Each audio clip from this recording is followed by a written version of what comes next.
Welcome back to LFC Transfer Hub, your ultimate home for all things Liverpool. Today we've got huge transfer drama and breaking news. Marc Guehi directly addresses supporters after failed Liverpool move. I wanted to. Ekitike hopes to enhance an excellent start to the season in the weeks and months ahead, as Liverpool move into a busy run of games. Arne Slot explained why Liverpool will not rush new signing Alexander Isak for Sunday's Premier League visit to Burnley, while Curtis Jones will miss the fixture. Let's dive in, Reds. Don't forget to like, comment, and subscribe. Marc Guehi directly addresses supporters after failed Liverpool move. I wanted to. Marc Guehi has made his commitment to Crystal Palace clear after seeing a dream move to Liverpool collapse on transfer deadline day. The Reds agreed a £35 million deal for the centre-back, who started to undergo a medical, only for the Eagles to pull the plug at the 11th hour after failing to sign a replacement. Liverpool remain interested in signing Guehi, who is out of contract at Selhurst Park next summer. But they are at present unlikely to move for the centre-back in January given he will be available on a free at the end of the season. The England international made his first appearance for Palace since his transfer collapse against Sunderland on Saturday. And he directly addressed supporters in his captain's column in the matchday programme, after manager Oliver Glasner previously confirmed he would retain the armband. Guehi, perhaps unsurprisingly, did not acknowledge his failed move to Liverpool in his notes. But he took the time to thank Palace fans for their support as he shared his excitement to play alongside the club's new signings and compete in this season's Europa Conference League. After coming through two difficult challenges away from home before the break, it's great to be back in South London this afternoon, he wrote. It's a new challenge getting used to playing on both a Thursday and Sunday throughout the season, but we are enjoying the experience. Having said that, it's never an easy task when both games are away from home in such a short space of time. It was amazing to see so many of you make the trip over to Norway for our second leg against Fredrikstad. We know that so many people have worked very hard to see us play in Europe and experience nights just like that. It was great to witness it in person. Obviously, the game itself was a tough challenge. They made things very difficult for us and it wasn't easy to find a rhythm against them. But I thought we managed the game with real maturity. Even towards the end when things started getting a bit hectic, defensively the lads were excellent. Now we can look forward to the Conference League main tournament, with the league phase beginning next month.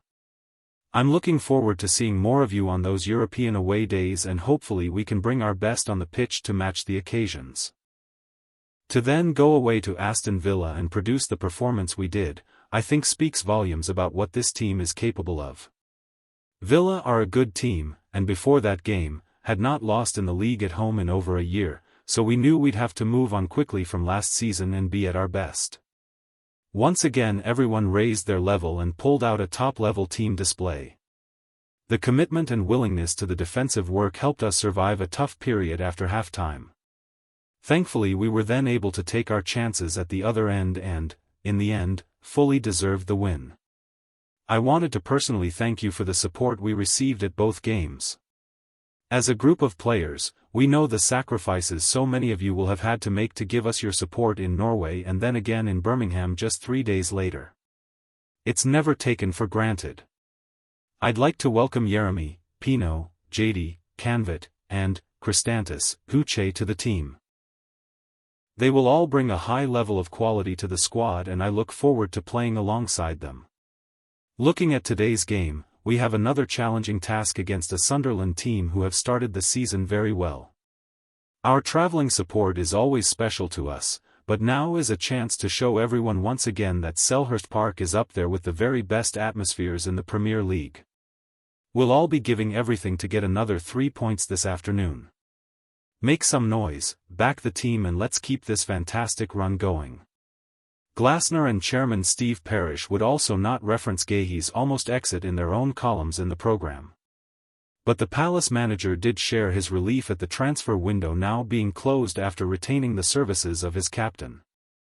It is good for us that the window has now shut, he wrote. We know the group we will have to work with, and we can focus on integrating our new players. Hugo Ekitike hopes to enhance an excellent start to the season in the weeks and months ahead, as Liverpool move into a busy run of games. The striker, a summer recruit from Eintracht Frankfurt, began life with the Reds by scoring 3 times in his first 4 appearances before the September international break. Goals against Crystal Palace, AFC Bournemouth and Newcastle United made him the first Liverpool player to net in each of his first 3 games since Daniel Sturridge 12 years earlier. Ekitike's sparkling form earned him a first-ever call-up to the France senior squad, and he achieved a debut for his country as a second-half substitute versus Ukraine. Now back on club duty, and with the prolific talents of Alexander Isak added to Arne Slot's attacking ranks in the interim, Ekitike is excited by how the team can grow. "I think I adapted well," he told LiverpoolFC.com during an interview at the AXA training center. "Obviously I still have things to improve, but I think it was a good start. I feel good with the guys, they helped me to adapt here, so obviously they make my football easier. And when you play with good players like this, you can improve and you can have success like that. The most important thing is to continue to be consistent. It's good to be compared to Sturridge. I know he has been a great player here at Liverpool, so it's good and I want to do my best to do better than him. My mindset is, play with the best players in the world. It helps you to get better. All together, all the players, we are going to reach even a better level together." On the feeling of making his senior bow at international level, he said, "It was a proud moment for me, for my family. It's a big step to go to the national team with France, especially because it's difficult to get there. It's a team with a lot of great players, so it means something to go there. So, I'm very proud and very happy with it." Ekitike was one of a host of signings completed by Liverpool across the summer transfer window and has so far been joined in the advanced areas of Slot's starting 11 by another, Florian Wirtz. Asked about forming a connection with the Germany playmaker, Ekitike said, "Flo is a great player, he understands football I think as I understand football. We speak the same language on the pitch, so it's kind of easy to have a connection with him. But I think you guys haven't seen everything yet, better days are coming. But obviously the connection is good. We're almost the same age, same generation, yeah, we talk the same football language, and even outside football he's a good guy." On the immediate agenda for the number 22 and his teammates is the resumption of the Reds' Premier League title defense, and the aim to extend a 100% start. That takes them to Turf Moor to tackle newly promoted Burnley on Sunday afternoon. The beginning of campaigns in the Champions League and Carabao Cup follow, with Liverpool set to contest 7 fixtures by October 4. "You play football for competition, so being busy with football and competition I think is the best feeling, especially for me," said Ekitike. "Personally, that's what I like, you just think about football, you eat and sleep and think about football. That's the best feeling. You just can be grateful for that.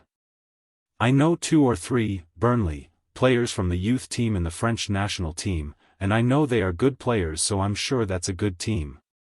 We need to be focused and to play this game 100% together, and I think it's going to be good." Arne Slot explained why Liverpool will not rush new signing Alexander Isak for Sunday's Premier League visit to Burnley, while Curtis Jones will miss the fixture. Deadline day arrival Isak has begun training with his teammates for the first time in recent days, upon returning from international duty with Sweden. However, the Reds' number 9 is likely to have his minutes managed by his new head coach as he adjusts to his surroundings and increases fitness. Slot told his pre-match press conference on Friday, "Don't expect him every single game 90 minutes on the pitch, that's definitely not going to happen in the upcoming weeks. He missed a proper pre-season. I think he missed 3 or 4 months of team sessions, so now we have to build him up gradually with us playing so many games and having very little training time. So, that's going to be a challenge, but we've signed him not only for the upcoming 2 weeks, we've signed him, I think, for 6 years, so this is what we have to keep in mind and what the fans have to keep in mind if they see that I take him off at a certain moment or I only bring him in for a small amount of minutes. That's all for the long-term fitness of the player. Jones, meanwhile, is expected to be Liverpool's only absentee for the meeting with the Clarets after suffering an injury in his last outing. Curtis Jones, of course, I don't know if you knew, but he got injured in the last game, so he will not be available for the game against Burnley, Slot added. The rest of them I think all came back without a problem. Jeremy Frimpong has returned to training with the squad having missed the victories over Newcastle United and Arsenal with a hamstring issue. Burnley have previously been without Zeki Mduni, Jordan Bayer and Connor Roberts due to injury, and head coach Scott Parker told the media on Friday, Team News, "We're fine really. We are where we are and where we have been really. All players came back fit and healthy from the international break, so we're pretty solid there." On deadline day, the Clarets added midfielder Florentino Luis to their squad as he completed a season-long loan move from Benfica. Parker, whose side have won 1 and lost 2 in the Premier League so far this term, said of facing the champions, "You're playing against an elite, world-class team with numerous players in their team who are obviously world-class talents. So, we understand the challenge. As always, it's a 90-minute game of football and we'll go and give the best version of ourselves. We're going to need a lot of things to go our way, we understand that. But we're relishing this opportunity, like we have done at the start of this season. I think that has been the main theme for us really, in terms of relishing these opportunities and going up against the best.